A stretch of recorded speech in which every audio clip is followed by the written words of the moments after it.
নিজের পছন্দ মতো বিবাহ করা জরুরি নাকি পরিবারের পছন্দ মতো করা জরুরি? যদি নিজের পছন্দ মতো করি সেক্ষেত্রে বাবা মার পছন্দ না হলে করণীয় কি?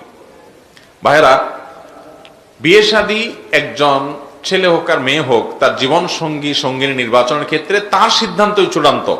ইসলাম বাবা মাকে চাপিয়ে দেওয়ার কোনো অধিকার দেয় না যে বাধ্য করবে এখানে তোমার বিয়ে করতে হবে, এই অধিকার বাপ মার নাই। কিন্তু ছেলে মেয়ে সবসময় চেহারা, ছবি, অন্যান্য বিষয় আসে এগুলা নিজেরা দেখে নিবে, কিন্তু অন্যান্য দিকগুলো কোন ফ্যামিলিতে গেলে ভালো হবে না হবে এই বিষয়গুলো মুরব্বীদের উপরে আস্থা রাখবে। যদি তারা বিচক্ষণ হয়, তারা যদি ভালো মন্দ বুঝে, তারা যদি কোরআন হাদিসের গুরুত্ব বুঝে, দিনদারির গুরুত্ব বুঝে, তাহলে তাদেরকে প্রায়োরিটি দিবে। অনেক মা বাপ আছে দিনদারির গুরুত্ব বুঝে না, শুধু কাল পয়সা ছাড়া আর কিচ্ছু বুঝে না। তাহলে সেক্ষেত্রে ওই মা বাপের কথাকে পাত্তা দিবে না।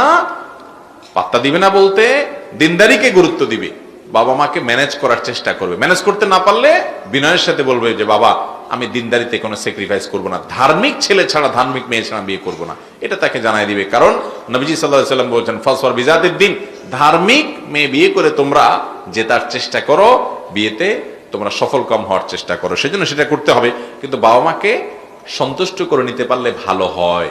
এবং বিয়ের ক্ষেত্রে ইসলাম ছেলে হোক আর মেয়ে হোক তাদের অধিকারটাকে মূল রাখছে, যে কার সাথে সে জীবন কাটাবে এই ব্যাপারে মতামত দেওয়ার অধিকার তারই সবচেয়ে বেশি।